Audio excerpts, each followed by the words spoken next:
uang bisa dicari, tapi ternyata susah. Ini kayak kaos gue, ya kan ya, Bo? Ya kan? 1000% setuju. 1000% setuju ya nggak sih gitu.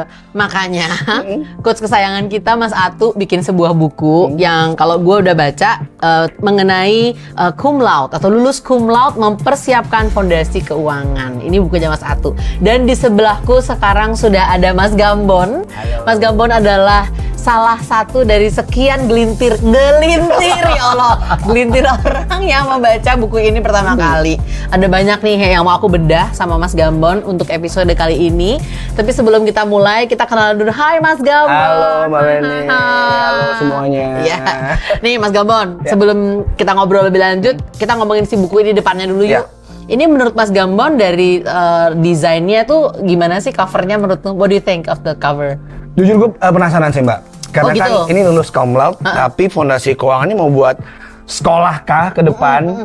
Mau buat tips trik tentang fondasi keuangan atau kayak apa? Karena kan lulus cum laude, which is kan berarti ada sesuatu yang pengen di-share kan? Tapi gue nggak kepikiran sama sekali kalau ini sebenarnya mungkin kan karena nggak terlalu tebel ya? Ya, 37 betul. halaman something gitu ya? Betul. Cuma memang padat banget isinya. Dan itu kayak slap at our face. Oh gitu. Di halaman pertama langsung ya kalau menurut gue ya. Oh gitu ya? Oke, kita lihat ya. Kita lihat. Apa nih? Halaman pertama yang menurut lo paling nampol yang mana, Bon? Jadi kalau yang pertama kan udah Mas Atu kan ngasih tentang prolog beliau kan. Terus tapi aku yang paling nampol tuh sebenarnya paragraf pertama di chapter pertama. Oh, oke. Why? Karena kalimat pembukanya adalah kita sering terjebak kenikmatan semu, merasa punya uang sebenarnya. Oke. Karena ada pemasukan yang stabil setiap bulan. Oke. Udah ketampar berapa kali? 2 kali tuh ya. Tapi ada di paragraf selanjutnya disadarkan bahwa lu tuh sebenarnya punya uang iya, tapi kadang-kadang lu ngeluarin something yang sebenarnya nggak lu butuh dan lu paksain, lu force untuk ngeluarin itu gitu kan. Oh, oke. Dan itu relatable banget di chapter pertama ini kayak iya juga ya. Kadang-kadang memang sekarang itu banyak banget kebutuhan yang sebenarnya bukan kebutuhan tapi keinginan. Iya. Benar. Iya nggak sih? Iya, betul. Jadi di buku ini gue juga udah baca ya gitu. Jadi memang kayaknya Mas Atu tuh berusaha untuk menunjukkan bahwa lo mesti bisa misain antara kebutuhan sama keinginan itu tadi gitu ya. Kalau gue lihat ada beberapa nih poin-poin yang gue juga udah highlight dari bukunya Mas Atu. Sebentar ya, saya lihat contekan karena yang ini buku baru kan. Berarti kan buku aku udah banyak contekannya. Jadi kalau dari gue ngelihatnya tuh yang nohok banget tuh di halaman keberapa nih? Oh, masih direfleksi. Yang beliau ngomongin soal ada 6 elemen penting gitu ya, soal literasi, perencanaan, komitmen, disiplin, hemat sama fleksibel. Itu kelihatan 6 hal yang menurutku mungkin gini, ada beberapa yang kayaknya bisa nih gue jalanin, tapi kok ada kayak agak bertentangan, maksudnya harus hemat tapi gue harus fleksibel tuh maksudnya gimana ya kayak gitu ya gitu. Tapi setelah kita baca ternyata banyak ya isi-isinya gitu. Step by stepnya memang kelihatan banget dari awal kan memang ini relate banyak semua orang ya. Dari tahapan hidup kita kayak Mas Atu nyeritain tentang pertama dapat kerjaan baru, kita semua merasakan itu, gaji pertama gitu kan, happy bisa fulfill keinginan yang mungkin belum pernah diwujudkan gitu kan. Kepengen ini, kepengen itu gitu ya. Sampai akhirnya ada kalimat susah juga ya adulting ini. Itu kan semua orang ngerasain kan. It's the hard truth ya. Betul. Ya. Dulu kan kita beranggapan bahwa setelah gua lulus kuliah, gua akan nyari kerjaan, nikah standar lah, nikah, punya anak dan lain sebagainya. Cuma akhirnya memang menyenangkan.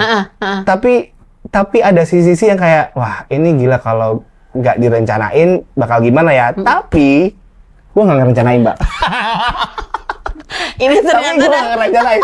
Gue tahu nih, emang harus direncanain ya, harus di-planning, namanya duit segala macam. Tapi gak gue rencanain. Kenapa gitu, Bon? Karena gue ngerasa, karena disemprot gak nih sama satu nih? Enggak. Udah gue amanin orangnya, tenang aja. Gimana? Karena gue ngerasa dari dulu itu, yang pertama nih kalau waktu zaman kerja, ini juga pasti dirasakan banyak Gen Z sama milenial sekarang ya. Work hard, play hard. Yes, Mungkin jadul mungkin sekarang ya, karena sekarang Gen Z udah melek investasi dan sebagainya. Tapi waktu itu gue ngerasa bahwa gue kerja bisa 7-0 gitu kan, karena gue harus liputan segala macam. Terus gue udah menghabiskan sehari kerja bisa lebih dari 12 jam. Gue pingin satu hari ya gue pingin segalanya gitu kan. Terus dulu zaman belum ada istilah buying experience. Kalau sekarang anak Gen Z kan bilangnya buying experience ya. Gua dulu tuh dapat duit bonus atau apa juga pakai buat jalan-jalan. Iya. Selalu itu gua jalan-jalan, nggak peduli, nggak mau save segala macam gitu kan. Nah, gua pikir setelah gua menikah itu akan ada perubahan gitu ya. Ternyata Sami mawon. Kenapa ternyata Sami mawon? Karena gue dapat pasangan yang mungkin satu frekuensi ya. Satu frekuensi sama gue bahwa udah kerja capek, misalnya sekarang udah 5 hari gitu ya, 5-2, Sabtu Minggu sama anak gitu misalnya, lo jajan, makan di luar, terus nggak makan di luar, lama-lama geser pengen staycation, gitu kan, ke puncak lah apa, mulai berkembang lagi ntar, ayo road trip ke Jawa Tengah, ke Jogja, itu kan makin melebar kemana-mana kan. Belum lagi sekarang kalau ngeliat media sosial tuh informasi begitu banyak berseliweran, hidden gem, bener juga lagi ya. Sampai Z itu kan ada di mana-mana dan itu menarik kita untuk nyobain, ada FOMO-nya juga gitu kan. Akhirnya udahlah, kita tuh enggak jadi curhat ya. Enggak apa-apa dong. Jadi mungkin itu yang ibu di sana senyum-senyum dong. Jadi mungkin kita nggak terlalu mikirin cash flow, tapi kita fulfill apa yang kita butuhkan mungkin bulan ini gitu. Untuk anak apa segala macam memang sudah ada pos-posnya, cuma kadang-kadang kita nggak memikir tahun depan di mana. Ntar kalau butuh ada biaya darurat segala macam. Karena sebenarnya sekarang kan informasi finansial tuh udah di mana-mana ya. Betul, tahu banget. Tinggal tadi Pak Atu juga bilang kan tentang literasi kan, betul. Itu juga penting. Jadi buku ini sebenarnya nggak terlalu tebal, tapi benar-benar apa ya, membuat itu tuh secara konsisten ngingetin kita gitu. Ada step-stepnya. Yang pertama lo harus sadar begini nih, yang kedua ini begini, yang ketiga begini, sampai yang terakhir kuncinya tuh gue ngeliat yang di terakhir ya. Di mana tuh? Ini sih, kalau memang udah ngerasa fondasi keuangan itu, 3 strategi itu, memperbesar jumlah pendapatan. Oh iya, iya bener lagi, bener. Karena sekarang tuh kan godaannya banyak ya Mbak ya, maksudnya nggak cuma kita FOMO, tapi juga kemudahan yang ditawarkan oleh penyedia aplikasi tertentu gitu ya. Bayar bisa di belakang.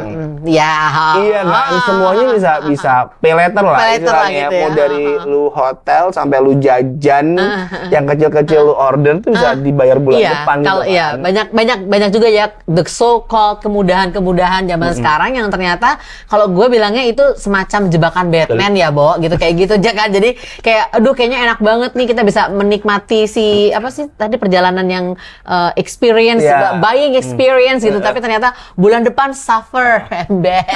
itu real banget ya, berasa kayak ditampar banget gak sih gitu. Berarti ini orang kayak Gambon sama istrinya gitu ya, sama Sasa tuh gue rasa perlu deh suatu saat ngobrol sama seorang financial coach gitu ya, atau financial planner, atau ya bisa membantu gitu ya untuk merencanakan dengan baik. Mungkin someday bisa book session gitu sama Atu ya sebagai copy coaching gitu ya. Silakan loh ya. Oke, berarti ini dari tadi aku juga setuju sama Gambon gitu ya, bahwa buku ini tuh memang nggak tebel, tapi dia kayak ngomong, dia kayak cerita, dia flowing gitu bahwa ya ini kalau lu nggak melakukan ini, inilah yang akan terjadi. Karena memang ternyata banyak ya Bon di luar sana hal-hal yang di luar dari kontrol kita gitu. Yang bisa kita kontrol kan cuma dia itu tadi ya, pendapatan gitu. Benar. Gitu. Itu tadi ngomongin kontrol juga gue mau cerita kayak something yang nggak bisa kita kontrol ya, itu adalah terkait kerjaan kita kan. Oh iya benar sih. Benar. Jadi selama ini kita menikah selama kurang lebih 8-9 tahun, itu kan memang kita berdua bekerja. Jadi terbiasa untuk ada double income nih. Ada dua kan. Terus udah ternyata waktu pandemi itu kan banyak banget tuh orang di layoff, PHK segala macam. Kita cuma kalau ada berita itu teman kita yang dapat gitu ya. Duh, kasihan gitu kan. Mudah-mudahan bisa dapat kerjaan. Kita ngerasa itu masih jauh gitu ya. Tiba-tiba di tahun 2024 November kalau nggak salah ya, inget banget. Itu kan pengalaman yang sangat gitu ya. Karena tiba-tiba istri bilang bahwa aku kena layoff nih. Oke, awal masih kayak santuy gitu kan. Oh aman, masih ada rezekinya segala macam. Kebetulan dia dapat pesangon juga kan. Mungkin bertahan selama setahun ke depan gitu. Nah, selama setahun ke depan masih aman tuh. Kita masih tidak melakukan perubahan financial plan apapun. Oh ya? Tetap sama. Terus sampai akhirnya udah tuh berhenti. baru berasa tuh. Yang ada mesin cuma satu kan. Iya, benar. Kita terbiasa dengan pola hidup yang gitu gitu kan. Kita masih weekend tuh masih keluar, jalan segala macam. Dan akhirnya di situ sadar bahwa ini nggak bisa nih. Kita harus ada tambahan income. Akhirnya dilakukan tuh yang memperbesar jumlah pendapatan rutin dari istri. Jadi freelance waktu itu. Jadi emang finansial itu emang rumit, tapi kita jalanin setiap saat ya. Esensi sih kalau menurut gue ya, karena emang itu tadi yang bisa lo kontrol. Misalnya, gue tadi ngomong pendapatan, harusnya pengeluaran sih yang bisa lo kontrol ya. Tadi salah, sorry. Ntar gue dimarahin tuh sama. Nggak, anyway, ya kita bisa kontrol pengeluaran kita. Memang kita yang bisa kita kontrol cuma itu pendapatan. Kita bisa usaha. Betul. Ada satu tuh yang Mas Atu bilang, kalau lo mau dapet ekstra ya lo mesti usaha, men. Lo nggak bisa diam aja gitu. Dari buku ini dia tuh 2 kali ngomongin soal si teorinya Einstein itu loh, yang dia bilang kalau lo mau ada perubahan, lo nggak bisa melakukan hal yang sama gitu. Lo harus melakukan sesuatu yang berbeda. Mau hasil yang berbeda berarti harus melakukan sesuatu yang berbeda gitu. Oh, berarti lo sama istri itu pada dasarnya ini ya, satu frekuensi ya gitu. Ketika terjadi sesuatu, tersadarkannya gitu ya pas udah mulai habis nih atau udah mulai nggak ada si pesangon itu, udah nggak rutin masuk ya. Berarti waktu itu masuknya, kalau sorry ya, mungkin agak pengen tahu. Berarti per bulan masih dapat waktu itu ya? Waktu itu cuma setahun sih. Oh, setahun. Oh, oke gitu. Setahun masih dapat. Terus akhirnya setelah itu ya udah kita merasakan satu mesin doang nih udah mulai berasa goyah ya gitu. Memang harus ada tambahan baru. Ya akhirnya mereka banyak banget istrinya. Satu istrinya. Ini satu ya. Satu aja bapak ya. Bapak satu aja. Akhirnya freelance akhirnya situ. Baru agak balancing lagi sampai sekarang. Walaupun sekarang juga masih ngatur terus nih. Ya. Nah, alhamdulillahnya si jajan ini, porsi kita buat jajan weekend itu tercover dari akun TikTok kita. Oh, gitu. Jadi, kita punya akun TikTok yang memang udah setahun sih, 2024, tapi 2 tahun sekarang ya. Kita selalu nge-review makanan. Jadi nggak ada maksud gimana sebenarnya, cuma awalnya gitu ya. Karena kita backgroundnya orang broadcast, kadang-kadang kangen aja buat produksi konten. Iya sih, pasti. Akhirnya kita pakai itu, dan anak juga ngelatih buat public speakingnya si kecil kan. Dia juga ikut VO di situ. Oh gitu. Namanya Cerita Akhir Pekan ya guys. Oke, nanti follow di TikTok ya. Oke, Cerita Akhir Pekan. Oke. Dari situ ternyata setahun belakangan kita dapat undangan tuh, mau review nggak segala macam gitu kan. Gitu. Jadi alhamdulillah weekend kita tuh kadang-kadang nggak sering sebulan 4 minggu, nggak, paling 2-3 minggu atau itu banyak loh. lumayan banget loh.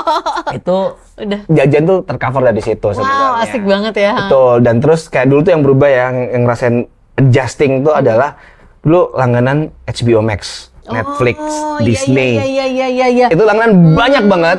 Akhirnya kita kayak ngeliat, ini nggak pernah dilihat deh. Anak suka Harry Potter waktu itu kan. Harry Potter ada di HBO Max. Tapi dia ulang lihat terus kan. Udah ya deh, HBO Max-nya berhenti ya. Oke? Dia masih nggak masalah tuh. Lu bisa lihat di YouTube segala macam lah. Akhirnya berhenti, HBO Max berhenti satu. Terus yang kedua, Disney juga nggak pernah dilihat nih Bu. Waktu itu si ibunya pengen lihat Disney tuh, lupa ada serial Korea apa gitu ya, atau apa lupa gitu. Akhirnya langganan tuh, cut juga. Jadi memang pengeluaran kecil-kecil ini kalau nggak dirijitin, berasa banget. Iya, betul. Kan ada satu tips juga tuh ya tadi ya, nambahin stream of income dan mendokumentasikan pengeluaran kita dokumentasikan, terus kita evaluasi. Dan itu harus dilakukan reguler ya. Apalagi kalau teman-teman adalah yang sudah berkeluarga gitu ya, karena penting banget.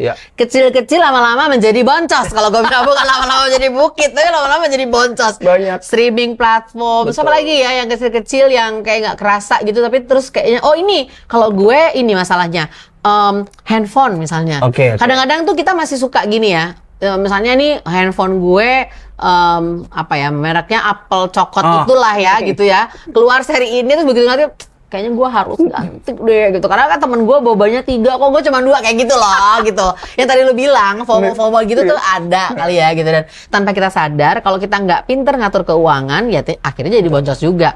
Udah lalu ganti handphone tapi lu nggak mendapatkan income tambahan dari si ganti handphone ini. Kan prinsipnya kalau ada barang baru ya, kalau gue nih di keluarga kita kita harus bisa memastikan itu bisa dipakai untuk bisa generate something gitu kan. Jadi nggak cuma sekedar lu pakai gaya-gayaan gitu kan ya gitu. Oh oke. Itu keren juga ya. Subscribe juga banyak banget Mbak. Justru gue tuh subscribe hampir banyak ya. Ada media A, media B kan ada subscribe. Oh iya benar ya. Lumayan tuh setahun 750.000. Iya lumayan banget. Ada yang di luar tuh juga ada yang setahun berapa dolar. Iya benar-benar. Ketika itu dikurangin cuma milih 2 aja gitu.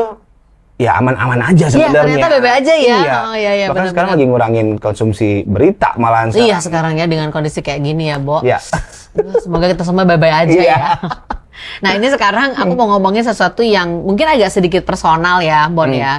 Ya, kan kita tahu ya, kita tuh kan dipengaruhi sekali sama kedua orang tua kita, terutama dalam hal pengasuhan gitu ya. Terus dalam hal apapun, kalau gue nih pribadi, gue tuh sangat dipengaruhi sama orang tua gue dalam hal misalnya perencanaan keuangan. Tapi gue tuh orang yang tipenya low risk. Maksudnya gue tuh aman-aman aja mainnya, cuman pakai prinsip yang dipakai nyokap bokap gue berpuluh-puluh tahun, ya itu gue pakai gitu. Kalau ditanya apakah menjadi kaya raya? Tidak sih gitu. Tapi accumulated ya mungkin ada dikit gitu. Tapi aman, insya Allah aman lah gitu ya. Nah kalau Gambon sendiri siapa sih? Dia langsung membuka. Ini kayaknya agak gimana nih? Tapi bentar kayak gue pengen dengar gitu dari Gambon. Mungkin nanti bisa cerita juga dari sisinya Sasa gitu. Apakah ada figur atau tokoh yang sangat berpengaruh dalam kehidupan Gambon, terutama untuk perencanaan keuangan keluarga? Bokap itu ini Mbak pensiunan. Oke. Dia pensiunan 96 dia udah pensiun. Dengan kondisi gue masih SD. Wow. Kakak gue kuliah baru masuk. Kakak gue yang kedua masih SMP dan gue punya adik. Oh my God. Masih TK dan dia udah pensiun. Lu bisa bayangin kan? Iya. Dari uang pensiun seperti apa. Jadi gue melihat day by day itu how my parents struggling a lot. Ya, pasti. Jadi nyokap tuh buka kayak warung gitu kan di rumah, terus habis itu dia punya rumah sebelah, jadi dia beli 2 rumah, satu rumah tadinya buat kos-kosan, buat income dia kan, dan itu jadi kayak buka wartel zaman dulu. Ingat wartel? Iya, masih ingat sekali. Aku dulu pacaran ke wartel. Wartel itu sangat membantu keluarga kita karena income-nya lumayan tuh. Tapi begitu dia buka tahun 97, gue inget banget 97 buka, itu rame banget orang tuh ya kayak. Iya. Bahkan pacaran di sana kan jam-jam interlokal segala macam. Tapi ketika handphone masuk di akhir 99 sampai 2000 udah tuh. Ada momen-momen kayak bokap tuh dia tutup tuh jam 10 tutup gitu ya. Jam 11 tuh masih buka, terus dia kayak keluar lihat kanan kiri. Karena gue di Malang, Mbak, kebetulan deket sama beberapa kampus. Banyak mahasiswa tuh yang ke wartel gitu kan. Terus habis itu setelah itu datang handphone tuh, anak kosan tuh cuma wira-wiri di depan beli pulsa. Jadi kadang-kadang bokap gue kayak nggak telepon Mbak gitu kayak. Iya sih. Iya, kebayangnya. Di saat bokap gue udah nggak muda lagi gitu kan. Jadi sudah umur berapa dia? 60-an. 60-an ya kalau gitu ya. Dan anak-anak ini masih belum mentas semua kan. Masih kecil-kecil semua. Jadi gue jujur nggak pernah ngelihat bokap nyokap tuh punya financial planning sebenarnya. Bahkan waktu mau pensiun, nyokap tuh cerita tahun 95 mau pensiun, nyokap bilang kita belum punya rumah loh. Waktu itu gue tugas di ND Flores. Oke. That's why. Oke. Karena gue namanya Flores, karena gue cinta banget sama Flores waktu itu. Itu diingetin sama nyokap, akhirnya baru beli rumah tuh tahun 96. Jadi beberapa bulan sebelum pensiun. Jadi semua itu segala sesuatu tuh kayak dilakukan. Ya udah yang ada hari ini nikmatin. Itulah akhirnya jatuh ke gue sekarang. Bener kata lo. Jadi gue kayak ngeliat apa ya bokap lo lakuin kan. Tapi beberapa hal yang gue lihat dari bokap gue yang nggak gue pengen ulangnya adalah kayak rumah segala macam. Gue punya dari awal. Dari awal ya. Dari awal dari 10 tahun lalu udah ada rumah segala macam. Jadi kalau dibilang adopsi dari keluarga, iya sih sedikit banyak gue sangat ngelihat dari mereka. Karena gue itu datangnya keluarga dari yang anget ya. Dalam artian kita tuh piknik tiap weekend, bawa tikar.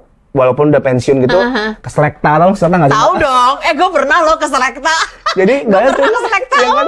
Dulu tuh masih hiburan rakyat banget lah, 2.500 masuk. Nyokap tuh selalu bawa nasi dari rumah, jadi masak sayur segala macam. Itu bener-bener di maintain. Bahkan di ND pun tuh kita tuh tetap ngelakuin, dari ND tuh ngelakuin, jadi kita pindah-pindah kerjanya kan. Dari awal Malang, terus ke Bali, ke ND. itu selalu melakukan hal yang sama. Itu nular ke gue, cuma bedanya gue jajan sekarang. Nggak bawa nasi ya? Nggak bawa nasi sih, gue rantang. Tapi semenjak pandemi, akhirnya mau nggak mau kan, namanya kondisi memaksakan kita, karena gue anak bekal sekarang. Oh, oke. Jadi istri kita sih. Istri lu, bukan istri gua ya. Istri itu sekarang masak tiap hari. Jadi dia bangun lebih pagi untuk masak, nggak cuma buat gue tapi buat anak juga kan. Jadi udah terbiasa sekarang dari pandemi itu gue nggak pernah jajan. Kecuali ada event di kantor, masih tahu. Jadi kalau lu bilang apakah adopsi dari orang tua iya banget. Iya pasti. Bolanya tuh iya banget. Iya, dan memang hal-hal kayak gini nih yang bisa bikin kita sadar ya, bukunya Pak Atu ini emang satu yang bikin switch on nih, alerta. Itu sudah, gue nggak muda lagi gitu kan. Masa sih? Enggak, masih kelihatan kinyis lagi gue. Karena kalau gue ngeliat beberapa orang bilang bahwa kalau udah masuk ke 40 tuh kan lu sebenarnya udah nggak ngejar sesuatu yang gimana ya. Tapi lu mempersiapkan untuk mendaratnya lebih mulus. Yes. Tapi somehow ini satu nih, tapi dari sisi gue tidak mau menjadikan kalimat ini menutupi atau mematahkan apa yang ingin gua capai, yang belum gua capai. Jadi harus balancing aja sih, lu nggak usah perlu ngoyo, tapi lu harus mempersiapkan juga untuk lu bisa landing dengan mulus. At the end lu retire punta. Iya benar, nggak perlu ngoyo, tapi lu harus mempersiapkan gitu ya, supaya nanti ketika kita masuk masa pensiun kita udah nggak kaget lagi. Karena gue yakin, apalagi nih orang-orang model-model Gambon nih yang kreatif ya, lu nggak akan kenal kata pensiun sih, gue yakin. Amin ya Allah. Maksudnya gini, kenapa gue ngomong gitu? Karena beberapa orang lansia yang gue tahu itu sampai sekarang masih aktif. Kalau ditanya apakah mencari duit, enggak. Dia hanya mau keeping themselves busy aja gitu. Jadi orangnya masih punya banyak ide, masih punya banyak yang keinginannya gitu ya. Jadi kalau ditanya pensiunnya udah mungkin 15 tahun yang lalu, tapi dia sama sekali enggak. Gue nggak mau nih disuruh berhenti. Bukan karena butuh duit ya, tapi lebih kepada gue mau melakukan sesuatu yang gue suka, yang gue cintain banget gitu. Oke, berarti Gambon kita agak 11-12 in that sense ya. Gue juga sangat dipengaruhi sama keluarga gue nih gitu ya. Kehangatan itu kita akan berusaha untuk menghadirkannya gitu ya di keluarga kita. Oke, dari tadi kalau aku denger, kok aku balik lagi ke aku jadinya. Kalau gue denger berarti lo sama istri itu juga melakukan banyak adaptasi ya. Maksudnya dengan situasi pandemi yang kayak gitu, terus udah gitu lo belajar juga dari orang tua lo gitu ya. Wah, ini kayaknya kondisinya sesuatu yang di luar kendali kan ya. Tahu-tahu ada kemajuan teknologi gitu ya. Kayak kemarin waktu pandemi itu banyak juga orang-orang yang akhirnya strugglingnya luar biasa untuk mengubah gaya hidupnya mereka gitu. Kalau dari bokap gue nih, ini sampai sekarang gue selalu ingat prinsipnya adalah naikin gaya hidup itu semudah membalikan telapak tangan. Tapi menurunkannya itu akan susahnya luar biasa. Ya nggak sih, ya kan gitu. Jadi artinya berarti kita harus berusaha hidup ya sederhana. Maksudnya ya hidup yang nggak usah berlebihan. Yang kita di Gambon bilang, evaluasi pengeluaran keluarga itu harus dilakukan secara rutin. Dan itu ada di bukunya. Betul. Ini basic banget. Ya. Penting ya. Meskipun ini adalah bukunya tipis ya. Ini nanti akan ada episode kedua lagi gue. Ada buku kedua dan ketiga rencananya Bon. Mungkin nanti kalau udah lebih tebel kita akan launching yang lebih mantap lagi deh. Ini ada beberapa hal yang memang Mas Atu belum taruh di sini gitu ya. Ada rencana aku mau bikin yang lebih komprehensif lagi gitu, nggak cuman ini gitu loh. Sebentar saya harus pakai kacamata karena gue udah mendekati gocap ya, Bo. Maaf ya. Oke. Nih, gue mau karena Gambon juga memberikan testimoninya tentang buku ini. Ini yang tadi disampaikan juga sama Gambon. Gambon nulisnya gini, penulis berhasil membedah kompleksitas manajemen keuangan yang menjadi isu keseharian yang relevan. Benar ya, gitu ya. Kisah personalnya membuat topik keuangan terasa begitu dekat, relatable banget, relatable banget. Masalah sandwich generation. Betul ya, kita ya apalagi lu cerita tadi bokap pensiun masih kecil ya. Gue kebayang sih setelah itu pasti kakak-kakak lo gitu ya pasti ada kayak gitu juga. Terus lengkap dengan dilema godaan gaya hidup. Tadi gue bahas ya. Mau nggak mau ya, Bo. Dan realitas tanggung jawab keluarga. Ya, Bo, udah 40 ya. Udah ya, ada anak satu. Gue pertanyaannya kayak bude-bude. Ada rencana nambah anak lagi enggak? No. Enggak ya. Karena benar, karena ini juga yang ditulis Mas Atu di bukunya bahwa ketika ketika lo merencanakan misalnya mau punya anak 1, 2, 3 dan seterusnya, lo nggak cuman merencanakan soal kehadiran mereka di dunia, tapi juga mereka bisa bukan cuma survive ya, bertumbuh gitu ya, sebagaimana manusia yang layak, yang proper gitu ya. Kalau dulu kita bercandanya gini, kenapa nggak nambah anak lagi? Buat kamarnya nggak ada. As simple as that gitu loh, kagak ada buat kamarnya, gitu sederhana itu aja gitu. Tapi menurut gue ya itu ngena gitu ya, untuk jelasin ke orang lain yang kenapa nggak nambah anak lagi. Emang itu mau ngebantu sekolahnya, ngasih makannya gitu-gitu ya. Tapi kan emang itu realita ya, Bon ya gitu. Terus sama, bacaan yang pelan-pelan menyadarkan, kayak ditampol-tampol ya, bahwa keuangan bukan soal kaya atau miskin, tapi soal sadar dan siap. Bener. Kenapa gue bilang Kenapa? Sadar dan siap? Karena untuk lu nyelesain masa lalu, lu harus sadar lu punya masalah. Oh benar banget, iya benar banget. Karena gue ngerasa bahwa di awal tuh gue baik-baik aja kok, gue ngerasanya. Karena gue berasa menutupi bahwa gue nggak fine loh sebenarnya. Tapi gue merasa, udah fine aja lah. Gue bisa pakai ini, pakai itu, segala macam gitu kan. Tutupi ini, tutupi itu, segala macam bisa lah. Tapi kan gue nggak fine aja sebenarnya. Berarti yang gue butuhin sebenarnya dan kita butuhkan adalah sadar dan siap. Jadi bukan masalah kaya dan miskin nih sebenarnya. Karena kalau bilang kaya miskin nggak ada habisnya. Iya benar. Kalau mengejar kaya apapun nggak akan ada habisnya. Betul. Aduh itu keren banget ya. Sadar dan siap. Sadar bahwa lo punya masalah. Kalau lo udah sadar, lo akan berusaha untuk mempersiapkan supaya lo menyelesaikan masalah itu ya. Aduh gila, keren banget. Teman-teman nanti mudah-mudahan kalau kita udah launching, teman-teman silakan mendapatkan buku ini ya. Dan juga nanti ada teman-teman yang lain maksudnya, buku-buku yang lain gitu ya. Harus punya ya. Dan pokoknya Gambon, kalau butuh konsultan financial planning, coaching gitu ya, silakan kontak Kopi Coaching. Penasaran deh coaching kayak gimana sih? Aduh, kayaknya mesti ngomong sama Mas Atu ya. Gitu ya. Nanti kita bisa langsung ngobrol sama Mas Atu kali ya kalau udah ada kesempatannya. Tapi anyway, thank you banget yang Bon. Terima kasih. This is a very good 30 minutes sama ngobrol sama kamu. Aku senang banget. Ini baru ketemu, kita kayak udah kenal berpuluh-puluh tahun karena kita sama-sama orang Jawa Timur. Saya ini lagi puasa ya. Pelanggan yang bawain gue tahu campur katanya ya Allah. Yang gue Cingur sih Mbak. Ya Allah. Boleh lah ya nanti. Aduh, puasa. Gak apa deh, oke. Ya udah deh teman-teman Hati Kuning, thank you banget udah mengikuti episode kita kali ini. Terima kasih Gambon. Terima kasih Mbak. Terima kasih, aku juga senang dapat teman baru. Hati Kuning dapat teman baru. Mudah-mudahan buku ini segera launching ya teman-teman ya. Thank you ya. Bye. Terima kasih. Gue happy banget karena ternyata buku ini memberikan dampak positif buat Gambon sama istrinya Sasa. Nah kalau kalian pengen ngerasain yang sama nih, nantikan versi digitalnya ya di Hati Kuning dan Kopi Coaching.